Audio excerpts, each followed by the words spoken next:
This is the Welcome to Humanity podcast with thought leader and transformative psychiatrist, Dr. Fred Moss. This show focuses on the betterment of humanity on a global scale. Each episode will leave you enlightened, inspired, and ready to make an impact in your world. Welcome to the show. Welcome to your life. Welcome to humanity. Here's Dr. Fred. So it's a pleasure today to have our guest, a guest who I honestly don't know Brandon Peele that well. He's a friend of a friend. He's a friend of a previous business associate. And we've had a couple conversations, and actually we knew each other back before we knew that we knew each other. We had run into each other. And then there was a brief hiatus of a couple years. And then there was this business opportunity that I had with one of our mutual friends. And then, Brandon's name came up because he's, really good friends with his business partner, Jared. And then, we got to talking. We had a couple, hot issues to talk about for various reasons. We did great together, and we really saw that our tracks had intersected at various levels. And then I've been kind of following him on social media, and he always appears to be up to super cool stuff. So today we decided to have, we are honored and completely with deep pleasure that I get to be with Brandon Peele on the podcast this afternoon. Brandon, welcome to the show. It's really great to have you. Thanks, Fred. Thank you for having me on. Hey, it's Dr. Fred here. Before we dive into today's conversation with Brandon Peele, I wanted to let you know that I just finally finished putting together the audiobook version of my book called The Creative 8. This book teaches a really easy method for healing, like for total healing, that utilizes creativity and self-expression as the primary modalities. And as a listener to the Welcome to Humanity podcast, I'm going to give you a completely free copy of the audiobook as a deep thank you for listening to this show. All you need to do is go right on over to welcometohumanity.net/creative and download the book. I've used the Creative 8 methodology with both psychiatric patients, coaching clients, and even with friends recently, and I've had amazing results. The method takes less than 5 minutes per day to implement. No kidding, I know you're going to love it. So go ahead, download your free copy of the Creative 8 audiobook today at welcometohumanity.net/creative. Now, let's get back to our conversation with Brandon Peele. Welcome to humanity. It's really, really a pleasure. And so I got, we asked a couple questions prior to you coming in, and I have a few of your answers. But before we go to those, why don't you tell the world a little bit about, it's an open-ended question here. I hope you're prepared, but a little bit about who is this Brandon Peele? What are you up to in the world? What kind of things matter to you? What are you doing? What's cooking in the world for you? Yeah. So, the short answer is purpose. I love the idea of a purpose. I love my own purpose. I love the practice of living a purposeful life, discovering one's higher purpose. And in my judgment, it's one of the big missings on the planet right now. And I believe the purpose is kind of fundamental to leadership. It's fundamental to our understanding of adulthood, and we're not really doing much about it. We're basically conditioning ourselves and our children to grow up and be, consumption success machines without any real reason why. And so I'm passionate about people finding their purpose just because it's made such a huge difference in my life. And also, I believe it's the thing holding us back as a species. Thank you. That's a great synopsis of, what appears to be a sort of a default truth on our planet, and certainly in my neighborhood, when I see people, I often see people who are kind of purposeless or just dragging themselves through life and really being robbed of the beauty and the miracles that life has to offer on a daily basis as a result of never exploring what's the point, right? Like, why am I here? What am I up to? What matters? What's important? Exactly. Absolutely. Yeah. So when you say purpose, I actually equate you to the term purpose too. So you've done a pretty good job, Brandon Peele, at putting out there some sort of synonym that's consistent with the Brandon Peele brand that has Brandon Peele and purpose being in the same sentence. And can you help me and my listeners understand, like, what have you been doing that has me already know you as the guy who represents purpose? Well, I certainly cannot represent the word for humanity, but it is something, it's a big piece of my message for sure. So the short answer is I do a lot of things. I give keynotes, I write books, I work with organizations on how to unlock their purpose and help employees connect their own purpose to the purpose of the collective. But the broader arc and the kind of the drum I've been beating for the last couple of years is that we need a structural change. I hate to kind of keep borrowing a lot of language that Warren and Sanders are using, but we need a structural change in how we cooperate as a species. And right now, the way things are at right now is we're optimized for production, extraction, consumption, and not optimized for human flourishing, not optimized for people to know their purpose, not optimized for basically human development. And so one of the reasons why my name shows up a lot when you Google purpose is that that's the only thing I've really been saying for the last 3 or 4 years. And the last 2 years, especially, like looking at some of these broader systemic issues, because, in absence of a higher purpose, a system or an organization, its purpose is its results.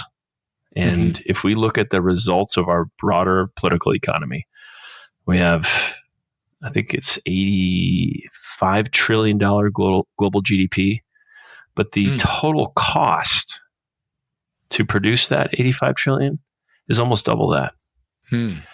Meaning the ecosystem services, unpaid wages, all that kind of stuff. So we don't really have a functioning capitalist economy. What we have are the results, and that's extraction of wealth from the planet and future generations. From, I know, Fred, you're probably a baby boomer, but from Gen X and millennials and zennials to baby boomers, from rural to urban, from young, I should say from the southern hemisphere to the northern hemisphere. So the purpose of humanity right now is basically extraction, elitism, and oppression.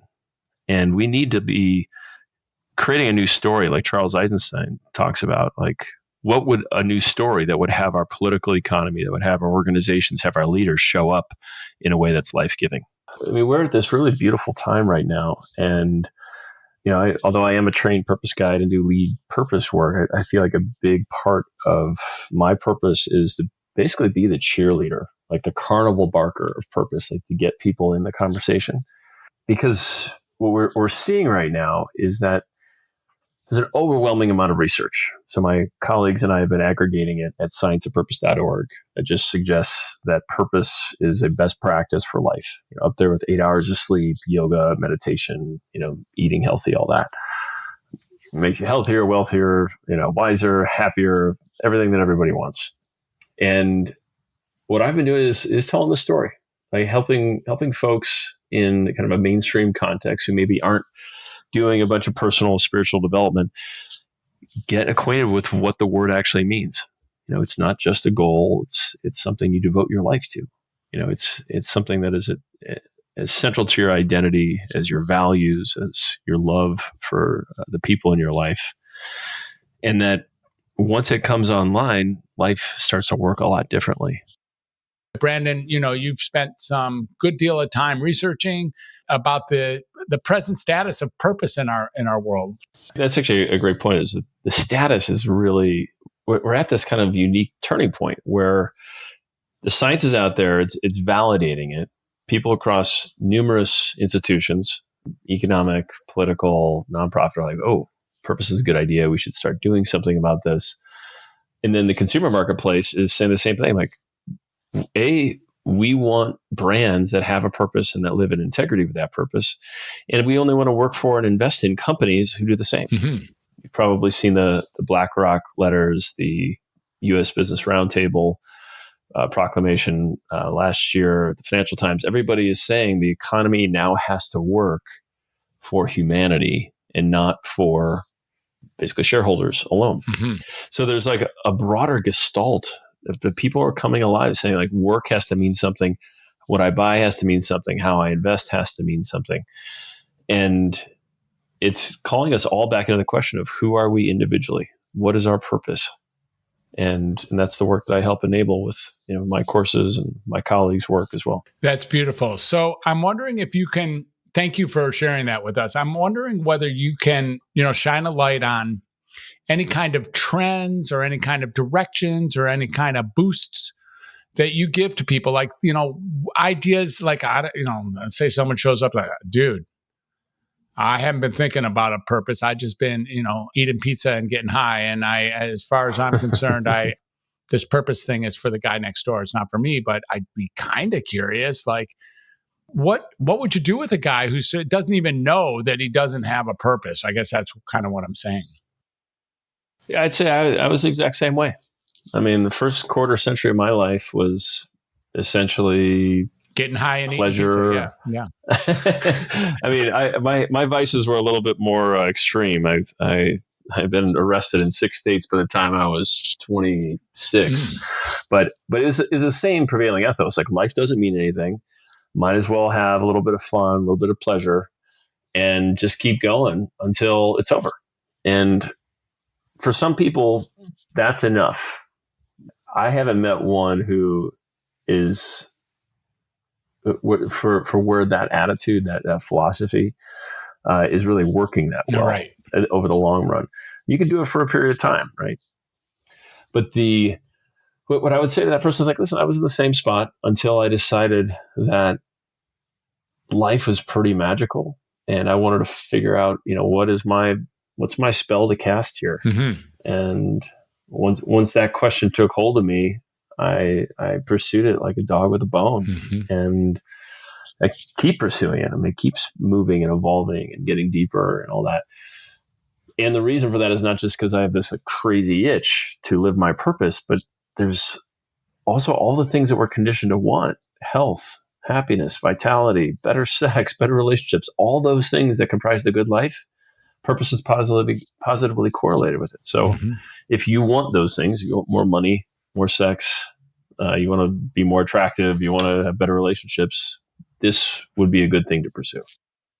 Yeah. So, part of me is so curious about those 6 arrests, but we're going to save those for a future podcast. And what I really want to get is when you're working with people, whether that be through your speaking or through one-on-ones or through maybe just simply being an example of a man who has found his purpose. Are you noticing any kind of trends? Are you noticing any kind of, people get turned on when they learn that their purpose is something like a certain thing? Maybe it is to raise your children, or maybe it is to create intimate relationships, or to be with others, or to be of service, or what is it that you're noticing? What's a good starting block for our listeners? If they're thinking, I kind of come to think of it, haven't really thought about purpose for a while.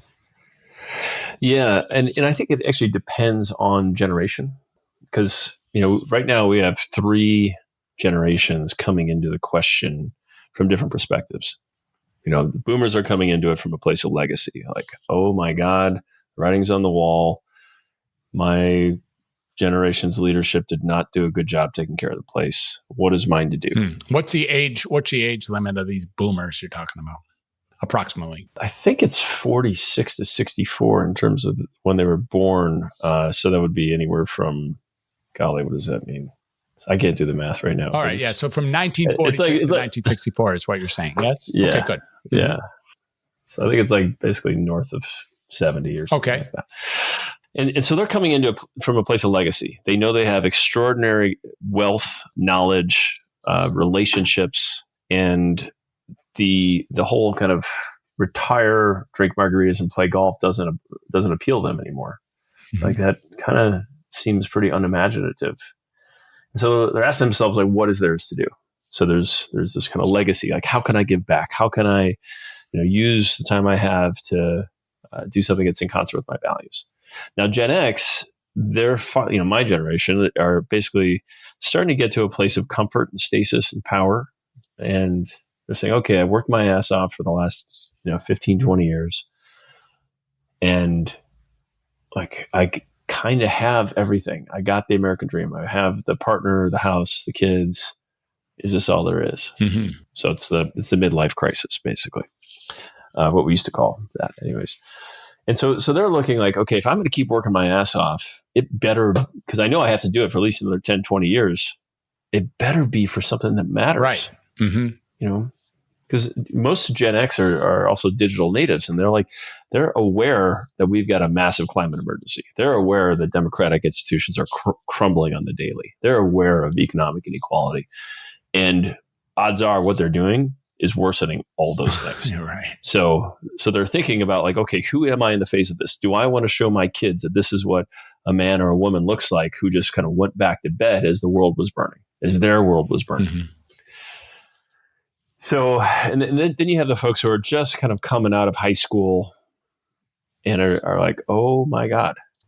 Right. The memories of the 2007 crash are basically their reality. That's what they grew up with. It was like economic insecurity, climate change, crime, inequality, Me Too, Time's Up, all this kind of stuff. Mm-hmm. So they're waking up and coming of age in a wounded, broken world. That is their reality. Mm-hmm. And they have a choice. Okay, do I smoke weed and play video games, just pretend like none of this matters and it's all hopeless? Or do I figure out what's mine to do in the face of it? Mm-hmm. So there are different perspectives, different life stages. So how they approach it is going to be different. Okay. I'm just going to stick with this theme just because it probably got a laugh earlier. We'll stick with it now. And that's smoking weed and eating pizza. If the alternative to all, because smoking weed and eating pizza actually works for all three of these age groups. If you're going to do nothing, right? If you're going to do nothing, then that's a good choice. If you're going to actually just freaking not care about like how life is going or what you're here for, then I think weed and pizza go together very well for that particular approach to how to manage life. So we'll just keep that for now. So when someone is that, we would call that affectionately, or even in some ways, like, because both of us seem to understand what that is smoke weed and eat pizza. Mm-hmm. We would call that not yet finding purpose, or finding a purpose that isn't really working. Let's put it that way, right? I mean, is that fair to say? I mean, I would probably say it a little bit differently. That, like, that's all you're doing is smoking weed and eating pizza, by the way, not just on occasion. Right. No, what I mean is that there, for some folks that just haven't heard the word purpose, don't even know that it exists, or they think it's for somebody else. Right. And that's like where they have no relationship. Mm-hmm. And like, there are folks who do know there is purpose and kind of have bought into the tabula rasa, like we could be anything we want stuff, and say, I just need to declare a possibility or a purpose and fulfill on it, and everything will be great. Uh-huh. And that's what I call like a declared purpose. You just make it up based on your conditioning. And then there are folks who say, well, that doesn't work. I can't just go be anybody's purpose. I need to do what is mine to do here. And that's where the actual purpose discovery journey begins, when they realize that they have something unique to discover and to activate here. Mm-hmm. And then thereafter, it's basically, deeper and deeper levels of purpose, impact, and expression. Interesting. So I think one thing I'm hearing that might be just have gone unsaid, but it appears to be intrinsically obvious, is that in this higher level of purpose, we're really talking about who we are socially, who we are with other folks, who we are contributing to the world around us, making an impact, making a difference with others. That somehow is a generated purpose. Like, once I know I got my purpose, like once I know that I've been at least in tune with what I'm up to, or, that there's something here that's actually pulling me into my future or something like this, almost always it's about who I am for others, who the impact I'm making on the people around me, or people who are interested in what I'm up to. Is that consistent with a purpose along all three of these age groups, or do you find again that there's some discrepancy there? In other words, is there such thing as a purpose of high value that doesn't take into consideration the people around you? So in general, I would say yes. Now, there are a few exceptions. So if you think of somebody like Emily Dickinson, right? Wrote these beautiful, soulful poems. It was clearly her purpose to write poetry. She never shared them with anybody. Mm-hmm. She just kept them to herself, So, but for like 99.99999% of purposes I've ever helped enable, it always has an impact. Always has an impact on somebody else or something, some dynamic, some ecosystem that is outside of who that person is. So it's, in a sense, it's transcendent. It's an identity, a cause, a will to action that is beyond self. It doesn't mean it doesn't benefit self, but it is also beyond self. Right. That makes sense. And Emily Dickinson, of course, truth be told, is somebody that nearly all of us has heard of. For somebody who has worked really hard not to share her stuff, she's one of the people, she's one of the little handful of people that everybody knows. So somehow she got it done anyway. So, so we're looking at a few different things here. And when you look at the world the way it is now, when you look at the world, something is moving, Brandon Peele, like something, when you wake up and get past the cobwebs and, get on your 2 feet and get started with whatever it is you do in your morning routine or not, and get started with your day. What are the kind of things that are going on in the world that just tweak you? I mean, they just mess you up, just have it be that this is, maybe we're just going to expound here on the concept of purposelessness, but is there something that's actually going on out here that just literally rubs you sideways? It has you be like, you need to do something about this. I am going to be a broken record here, but it's basically the lack of purpose and integrity. Mm-hmm. And I say both because there are some people who know their purpose, but who are woefully out of integrity with it. Not in action, having their life and their impact look like their purpose. Mm-hmm. So, and unfortunately, it's pretty pervasive. There's this really bizarre gap where like 97% of Americans value having a sense of purpose, but only 33% are fulfilled by what it is they do. Interesting. At work. So it's like there's 60% of folks, more or less, who are like, purpose is a good thing, and I'm not going to do anything about it. Right. That's interesting. I was talking to my partner, Alexander, earlier today about this, and just mentioned I'm turning 62 on Sunday. And for me, there's like a little bit of a crucible moment here at 62. When I was a kid, I had it that, 62 was the youngest age that anybody could legitimately retire. That if you stopped working at 62, no one would say that he quit his job. They would say he worked until he was 62 and then he retired. There was some sort of like essential oddity about, Social Security in 62 with the women and whatever it was. Mm-hmm. Whatever it was, 62 meant that for me. And so here I am turning 62 on Sunday, having had a packed career in the world of mental health, but not only in the world of mental health. I have hung on to some values, or at least been rediscovered some values over time, so that as I walk into the next phase of my life, who I am is actually remarkably consistent with who I say I am. Like who I be is actually remarkably consistent with who I say I be. And it's almost like, oh, wow, look at coming out of the fog. And those two things are like pointed in almost the same direction. Mm-hmm. And then I get, we met some people last night for dinner, and we were speaking about sort of one of the tragedies of one of those folks. And what it is that he had an amazing life. And then he comes out the other end and he's actually not consistent with his purpose. He's actually completely scattered and shattered. So that now he's got his time to like do whatever is next to do in the next phase of life. But the one thing that's true is that what he's been doing has been completely inconsistent with who he has said he was interested in being. Mm-hmm. Mm-hmm. So this leaves him like completely purposeless, like detached from himself, confused and tragic, and just sort of muddying his way. Mm-hmm. Like almost like you said before you were 25, like muddying his way into living a life that doesn't matter anyway. So like, who gives a shit, Right. Yeah. Yeah.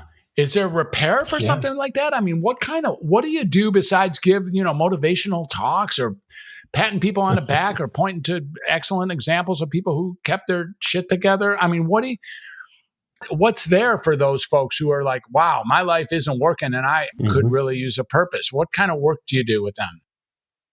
Yeah. So there's a whole body of purpose discovery work, and it is, it's way older than our Western analytical ontological traditions.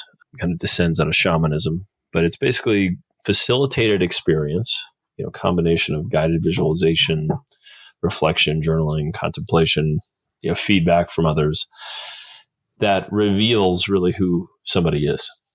So there's 3 great schools that train people to do this: True Purpose Institute, the Purpose Guides Institute, where I did my training, and then the Animas Valley Institute. And there are people who will guide others on the journey, or they'll run group programs to help people discover their purpose. Mm-hmm. And is that something that you are a trainer, or is it something that you've come through as a participant and found your purpose, or where do you fit in that lattice? Yeah, so I'm a certified purpose guide with the Purpose Guides Institute. And so I was, the 8-month training program and intensives and all that kind of stuff. But it's actually not the work I do now. Now I mostly do larger organizational purpose programs where there are no facilitators. It's discovery exercises and then group conversations, discovery exercises, group conversations. So we can actually scale purpose discovery. Because right now there's only maybe a few hundred folks in the world that actually know how to help others discover their purpose. And that's a big bottleneck given the movement that we're up to. Right. A few hundred people is not going to cover the 7.8 billion who might be interested in finding their purpose. It's going to take, you're going to have to do like 500 million a day for a while. And something like that. It's the idea.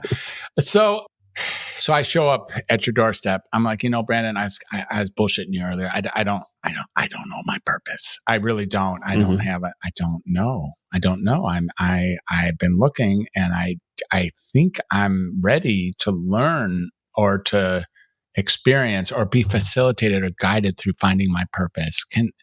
What do you do? What do you do next with someone like me? Well, first I say that's amazing. That's probably the most courageous and potent phrase you could probably ever say is, I don't know what to do. I need help. Mm-hmm. And, from that place, I don't work with folks one-on-one anymore, but when I did, I'd say, okay, well, let's explore what life is like now and what life could be like if there were no constraints, internal, external resources, et cetera. And then there's basically a pathway. It maps almost perfectly to the hero's journey, which I'm sure you're familiar with, where there's this initial discovery phase. We start to get some basic purpose information around what most fulfills them, what most inspires them, the impact they have on others. And so we get to kind of harvest some of the stuff that's just right in front of us. Like, oh my God, yeah, this is what lights me up. This is the kind of impact I'm most committed to. These are my values. And then usually after about 2 or 3 weeks of working with somebody, kind of one-on-one every week, resistance shows up. Right. Which, in landmark speak, we might say attachment to how things are before. Right. When people start to see, oh, wow, life could be different. And then their ego structure, the resistance shows up and says, nope. No. That's scary. That's dangerous. Don't do that. You've got it good. So there's these 5 key voices, and I'm kind of summarizing Tim Kelly's work, who wrote the foreword to my book. And his book, True Purpose, is, in my judgment, probably the best practitioner's handbook to help others discover their purpose. And what we do, just so I don't overlook this, what is the name of your book, please?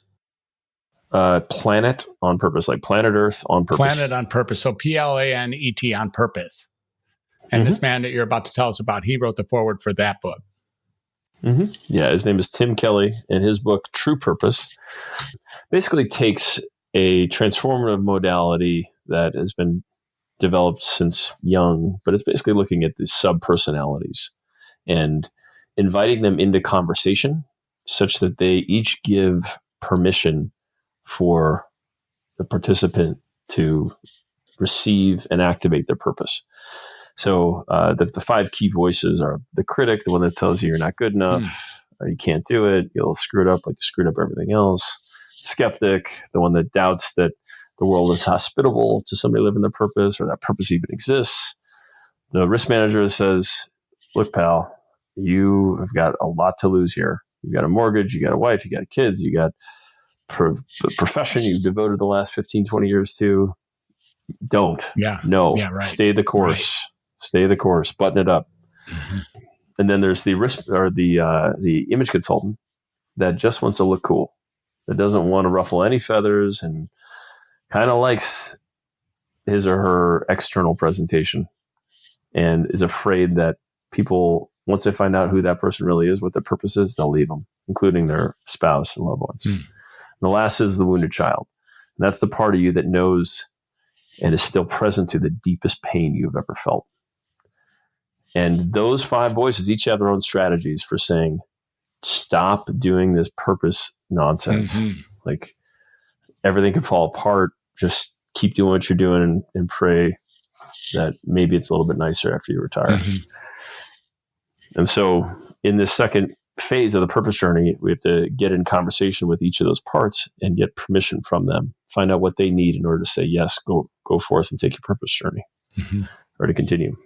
Now, what that does, it does 2 things. One, it creates space. So now we've basically poked holes in the psyche. We've created a place for purpose information to come out that we couldn't hear before because of these voices, these kind of limiting beliefs. And now we can actually receive that person's higher purpose or their deeper purpose. And from there, so there's a number of exercises that tease that out. And from there, we have a pretty clear picture of who that person is and what their life is supposed to be about. And then the last phase, part 4, is about the integration, the homecoming. How do you embody and activate your purpose in every area of your life? Fascinating. Really beautiful. I mean, and the conversations, we had a couple conversations already today, and they're really, you know how life serves it up. In case you weren't looking, it serves it up again. And in case you didn't see that, it serves it up a third time, just in case you haven't seen it yet.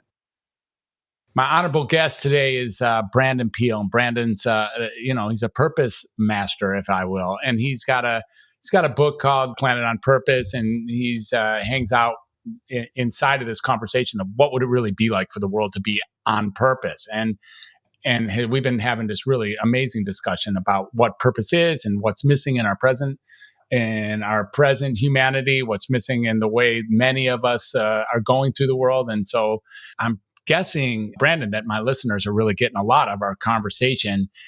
You mentioned that you're not quite doing that work anymore, and that you have some other work that's really bottling up your time or really has you drawing forward, right? And so what are some of the things that you're actually doing these days? I mean, you're actually, actually pulling forward with you.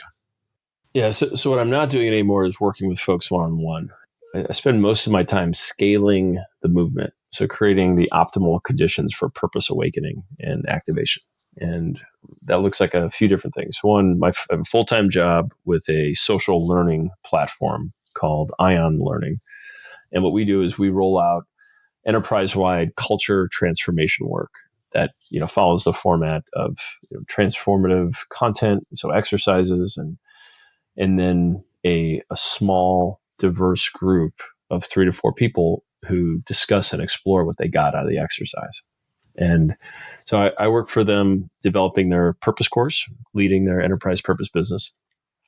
And then also on the marketing research front, I'm helping make the case through neuroscience and other research that companies actually perform a lot better when the cultures are inclusive, when everybody knows their purpose and understands the connection between their purpose and the organization's purpose.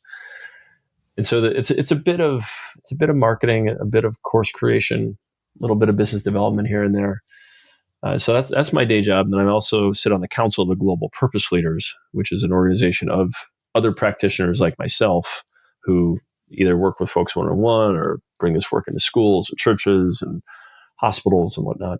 But the idea is that we are a fragmented community of practice, and the Global Purpose Leaders is where we come together to share best practices and empower each other to do this sacred work. What does this really look like 1 year, 5 years, 20 years from now? So I would say in the next few years, every single major corporation and any company over 1,000 people will have some sort of way to activate the purpose of every employee at work. So that's already happening. I mean, we're working with very large companies like Ancestry.com and Walmart, and there's a few others in our space that have a similar commitment. So that's happening now. So the private sector is moving really quickly into that direction. Now, what I get excited about is actually changing the rules of capitalism such that it is life-giving and calls for and optimizes purpose. Mm-hmm. So I would say in the next 5 to 10 years, we're already starting to see it in New Zealand, France, Bhutan. A lot of enlightened world leaders are saying, why are we doing this? Why are we continuing to like measure our success by GDP growth when our poverty rates are through the floor, when there's discrimination, when we're destroying our planet? We need better metrics. Mm-hmm. So there already are a lot of alternative metrics for measuring flourishing and well-being that are life-giving and that are kind of pro-purpose. So there'll be some structural changes in our global interconnected capitalist economy that pull for purpose. And that's the part that gets me really excited. Yeah. I could see could really be that could be realized as a global cultural shift in foundational awareness at some level, like really what matters. Yeah. Like, no kidding. What's our point as a race, as a human race, Yes. Mm-hmm. Yeah. Exactly. Awesome. Exactly. That's really, really cool. I think the next thing I want to really the thing that's been scratching at me is, all right, like I'm a guy who's, I found I'm good. You know what I mean? I found my purpose. Mm-hmm. I'm good. I'm not the guy who's necessarily, I'm not anymore that anyways, the guy who's sitting back smoking weed and eating pizza. But I'm way good, Brandon. I got my purpose, and I already know that I got my purpose because compared to everyone else I see, I'm like aligned with my purpose. So I'm good. I play these cards against any hand. I'm good. What can I do? Like if I'm good, or if I'm good enough, or if, it isn't about me, but I wouldn't mind showing my kids what purpose means, or them, being an impact player in the world of having people find their purpose as a result of, or as a function of knowing me. Is there something I can do, or something we can do without being formally trained? Oh, absolutely. Absolutely. Well, I mean, first is basically continue what you're already doing. Continue to stay on mission. Continue to, do your own work around, what gets in the way, shadows, limiting beliefs, all that kind of stuff, so that you're just radiating your own purpose. Like you are essentially putting out the frequency of purpose. And so everybody who comes in contact with you is going to know there's something funny going on with Fred. Mm-hmm. He's alive. He's got he's radiant. He's present. And the second, is similar to how we in different leadership programs are trained to do, is to empower others. Get in somebody's world, find out what's important to them, ask them if what they're doing is working. Are they open to trying something new? And it might be purpose, it might be therapy, it might be the Landmark Forum and Kind Project. It doesn't matter, but just like continue to just like get up in people's grill and, create relatedness and safety, and then ask them like how their life is really going and put them in the right places. Let's take that one more level, Brandon. I think you and I both know the value of that. And frankly, I sometimes forget the value of that exact thing. I think that, okay, well, there's some kind of work to be done for me to get in someone's grill and find out what's going on in their world. Like somehow seems like a hassle or an obstacle, or like something that I'll do when I feel like it, but in the right, like there's some sort of some sort of counterintuitive that I would be not only curious, but deeply interested in what's going on in that other person's world, like empowering another person by getting what's so for them. What do we say to people who are like, no, I don't want to do that? You don't have to. Okay. You don't have to, right? You don't have to. Yeah. There's no purpose pope gonna, give you a slap on the wrist or lashings or anything. It's only if it's an expression of your purpose and values. So, my gut is that part of somebody's purpose and values is around other people's thriving. Exactly, right. They're flourishing. And, their unique way of contributing to it, could be around shoulder rubs or interior design or whatever. It doesn't matter. But I would imagine that once somebody's on purpose, at least that's my experience, you want the same gift. Like I hold it to be a birthright. Like you want it for everybody. Like it's no fun being on purpose in a world where people are suffering and they don't have access to that same experience. Right. And so, yeah, it'll only occur as something good to do once it occurs as an expression of somebody's purpose and values. Now, the other thing I would share is that, there are a number of awesome resources to kind of empower people with. I kind of do this all the time. Like, it's not just purpose. I'm like, oh my God, before purpose, you need to do a landmark forum. Oh my God, before you do anything else, go do the new warrior training. Like, just go, come back, and we'll talk purpose. But to always have, like, at the tip of your fingers, like, what are the things that are most effective for the most amount of people? And purpose is one of those, but so is other personal development things that are powerful too. There's a lot of free stuff out there. If you go to my website, brandonpeele.com, there's research, there's free purpose exercises, there's the book we mentioned before, audiobook I made for free, because, like, I am all about the movement. I'm not trying to monetize my work. I'm like, I want it to get out there. So there's a lot of free stuff out there that I'm like almost now hesitant to recommend free stuff, because there's a lot of crap out there too. Right. In the world of you get what you pay for, there's at least 90% of it is you get what you pay for. That's right. Yeah. There's like probably 15 TEDx videos about find your purpose in 5 minutes. No, that's not how it works. But if you do like what we've discussed and you want to hear more, you can go to my site, and there's a lot of free stuff you can check out.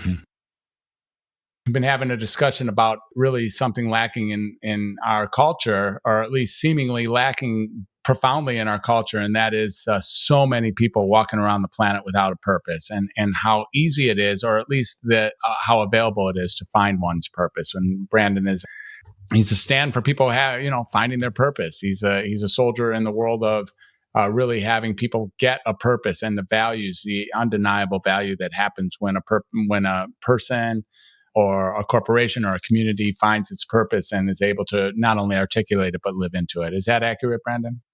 Absolutely. Couldn't have said it better myself. Awesome. So before we leave, and I have a question that we like to ask our guests, which is, like, if you could fix anything, I think we already talked a little bit about this. Maybe, is there something that I feel like I'm going to trip up into getting you to speak the answer is purpose again, because it's so pervasive. I'm trying to ask a question. I'm going to try to ask a question that doesn't leave purpose as the obvious answer. So, Brandon, what's 4 plus 7? There you go. Anything you want it to be. Well, you want to be, it's 11 on purpose, like that. Right. So here's what I got. When your world does get topsy, like personally, when like, you're a pretty steady guy. I mean, it's pretty clear, Brandon, that you're pretty, at least I know it doesn't always appear that way from inside Brandon Peele, but for the times that you're able to find yourself out in public actually making a difference, you're a pretty flat-footed, steady influence. But every so often, I'm guessing your world, Brandon Peele's world, just turns upside down. It just becomes, really disorienting, topsy-turvy, uncomfortable. In that setting, when things are just like, when maybe you temporarily or transiently lose your own purpose, like it's just lost in the sauce somewhere. What kind of thing is your go-to? What are the things that you do to rebalance yourself? Great question. So there's a few things, and you're right. It doesn't happen that often, but it does happen. Every morning I have a morning purpose ritual that reconnects me to what's alive in terms of my purpose for that day. But there are times when I do get foggy, or I do kind of go to a dark place like everybody else. And so there's a particular exercise that Tim Kelly recommends that I do with my clients and do myself, and that's to actually write down a dialogue between myself and the part of me that knows my purpose. So in my case, I just call it source. So it'll be like Brandon : why is this ? And it'll be like source : ask this question instead. And I'll just kind of go back and forth and have a written dialogue with the part of me that understands my purpose. Wow. So that's very powerful. And then, of course, the Mankind Project iGroups. Like, going to that once a week is like my psychological, spiritual gym. And if travel has it that I don't go every week, I notice it. I notice I'm a little less grounded, a little less clear, a little less kind of on point with what I'm up to. So if I'm in a topsy-turvy type spot, I'll find an I group, or my wife is also really great because she's a coach and landmark woman within, all that kind of stuff. So she can hold space for that sort of stuff too.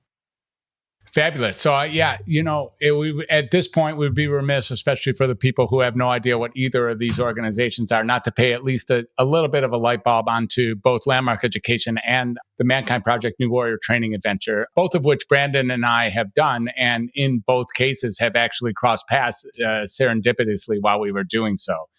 So there's something here about the value of these extraordinary, really quite extraordinary weekends or quite extraordinary transformational programs that I know really colored my life. I don't often like to give other things credit for my life getting better, because when things get better, I like to take credit for myself. And, so I have it that when things get better, it's me. And when things get worse, it's you. And that's just how it is.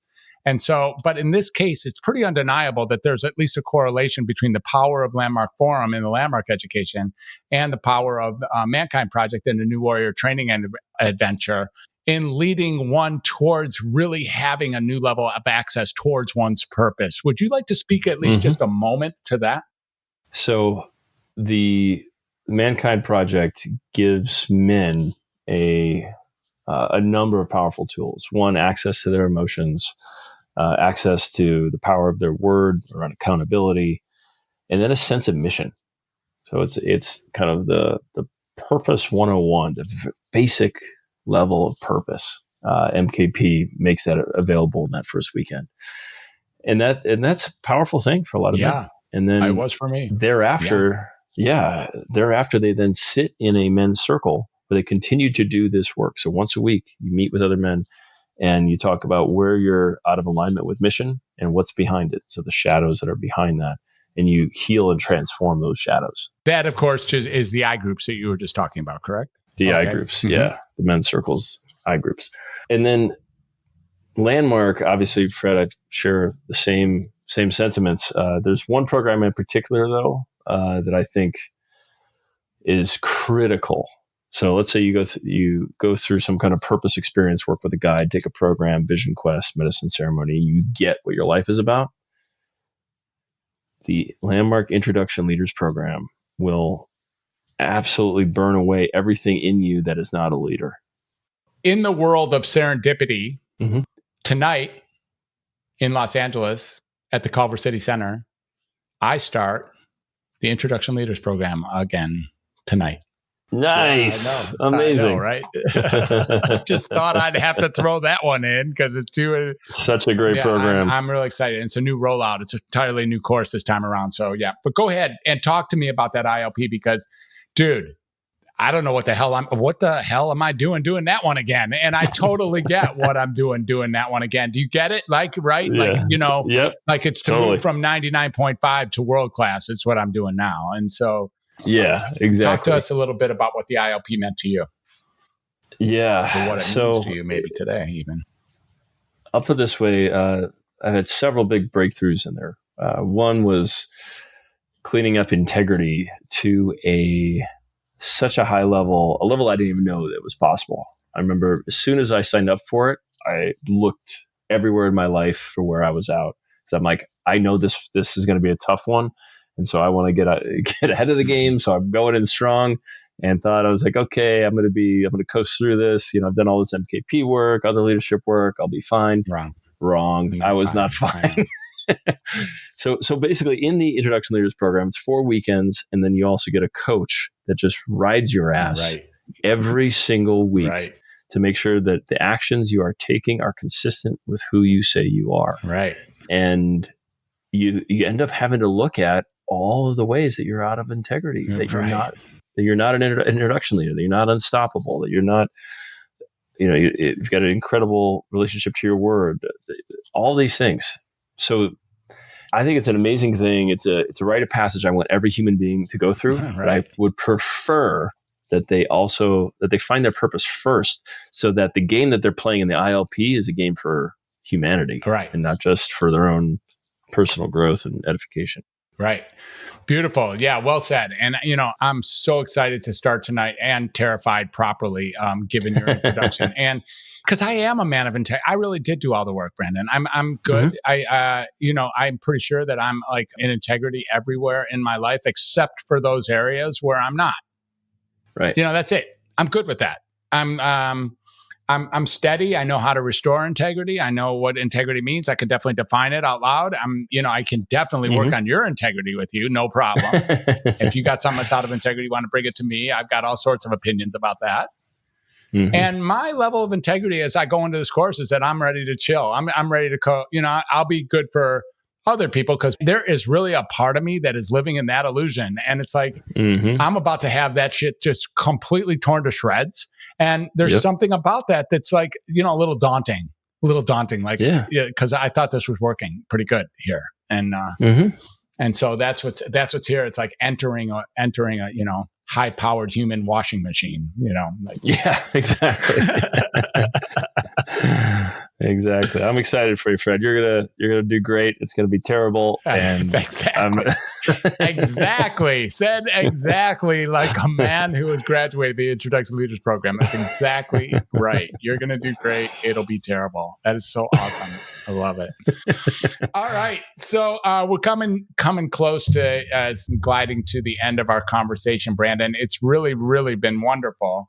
Is there anything you want to add, either for my listeners or for me, or is there any questions or anything you're curious about, or you'd like to back up on, or add to, or change, or maybe even retract, or whatever? Is there anything that we've said that you want to say a little bit more to as we glide to our final few minutes? Sure.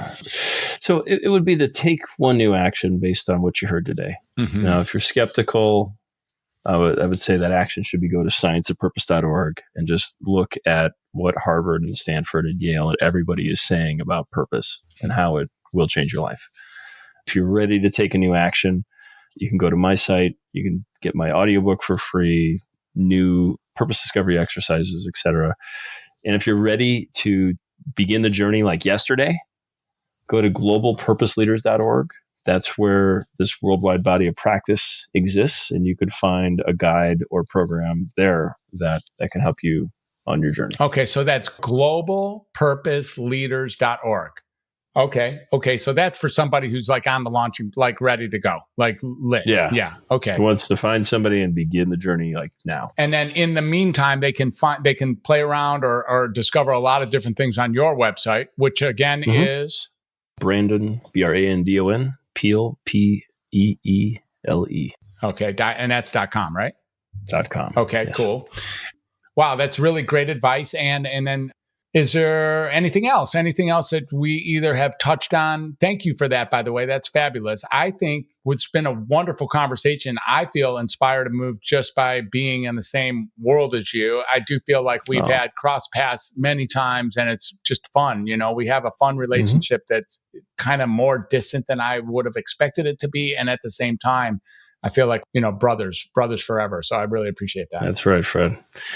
Awesome. I got nothing else. Just enjoy yourself tonight. Yeah. And stay in touch. And this weekend, really. Yeah. Tonight is, finishing off these conversations. And then I'm going to go to the beach now for a little bit and wash my shit into the ocean, and then go to my first Friday. And then tomorrow load up that plane and go see my kids. It's like, dude, when you're on purpose, like you get magic, you just get like magical shit shows up when you can actually act even marginally the same, who you say you are, marginally consistent with who you say you are. It's just magic. So, yeah. Amen. All right. Well, thanks again, Brandon. We'll talk soon. This is Dr. Fred Moss. I'm the founder and creator of both Welcome to Humanity and Global Madness.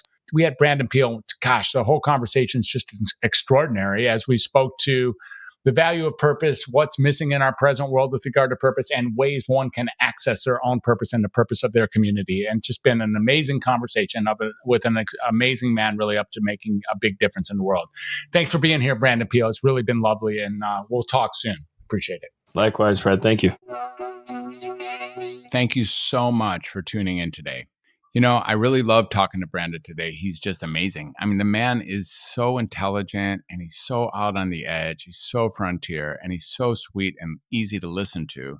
And his message is really worth it. So I really, really enjoy what he's up to and, all the people that he's impacting just by being himself. It's people like that that really inspire me. Maybe as you were listening, you thought, I know a few people who would really benefit or even need to hear this episode. So go ahead and reach out to them right now and invite them to listen to this episode and to subscribe to the Welcome to Humanity podcast. And speaking of subscribing, why don't you hit the button on your podcast player right now and subscribe? And that way you can be assured to get the latest episodes as they become available. And if you really appreciate the way the conversations are moving you, go ahead and take a few minutes and leave a review on Apple Podcasts as well. It turns out that subscribes and reviews are the two best ways we get to reach more listeners with the Welcome to Humanity podcast. If these conversations really are helpful for you or really are useful or enjoyable, go ahead, pay it forward, subscribe, and leave a review. My guests, my listeners, and me would be very grateful for your support. Also, to catch up on past episodes, go right on over to welcometohumanity.net/podcast. Until next time, this is Dr. Fred. It's been another wonderful edition of Welcome to Humanity podcast. I really appreciate you being here. Thank you so much. Take care of yourself, take care of your family, be safe, walk tall. Bye for now.